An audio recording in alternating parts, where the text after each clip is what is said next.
Hi, my name is Ryan Philps. I work as a park ranger here at the Santa Monica National Recreation Area. And today, I want to read you a book called The Winged Wonders, Solving the Monarch Migration Mystery by Meg Pincus, or Pincus, not really sure, and illustrated by Yas Imamura.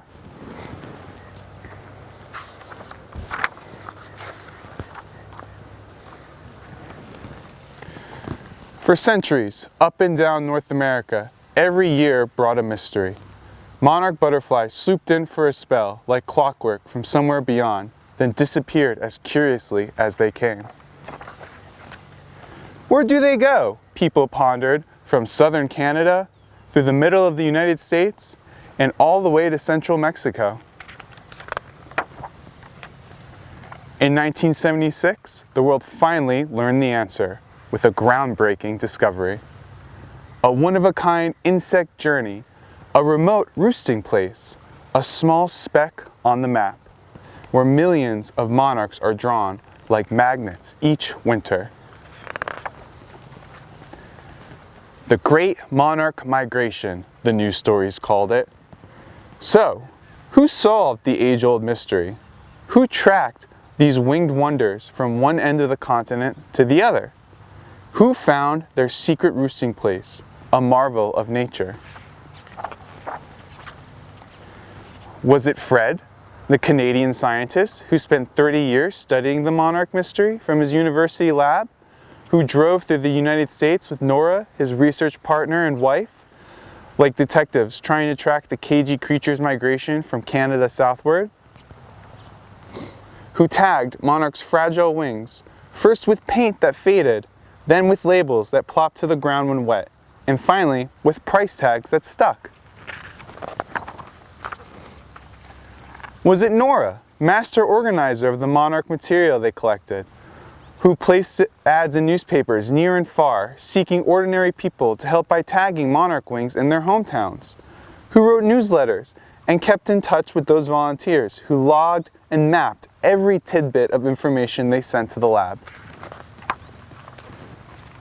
Was it those dozens, then hundreds, then thousands of science teachers, backyard gardeners, and other curious souls who answered Nora's ads and became citizen scientists who gently caught, tagged, and released the delicate dancing insects to help solve the migration mystery?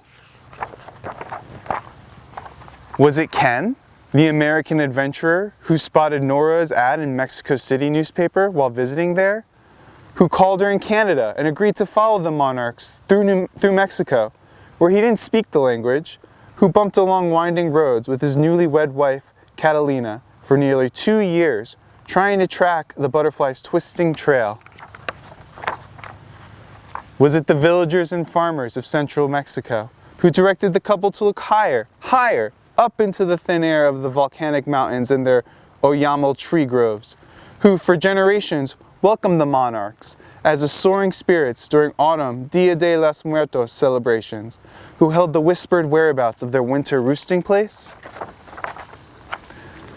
Was it Catalina, born and raised to Mexico, who introduced Ken to her beloved monarchs, who spoke with the locals in her Spanish dialect to guide their search, who kept 40 notebooks of meticulous monarch data, who first crunched through early morning snow high in the Sierra Madre Mountains and in Oyamal Grove, and exclaimed, I see them up there."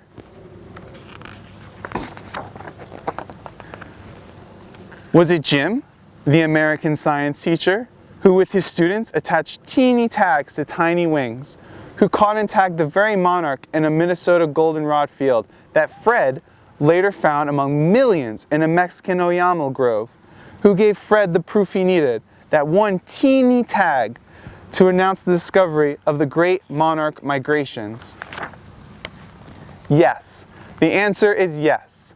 All of them, the scientists, the citizen scientists, the regular folks along the way, played a part in this discovery.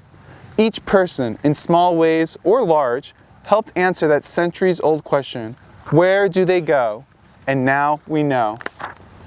Each year, millions of monarchs fly the same path, generation after generation, from southern Canada through the United States, to roost for the winter in central Mexico's mountains.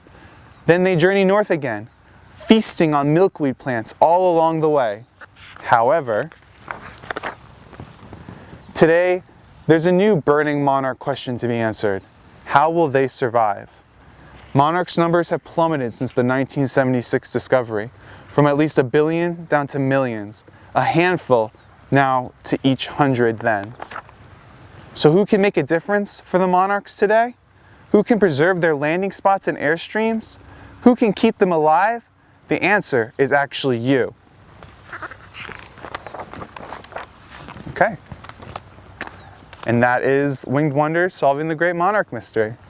Thank you so much for joining us today for this reading. I hope you really enjoyed the story, and I hope you get the chance to come visit our beautiful mountains sometime.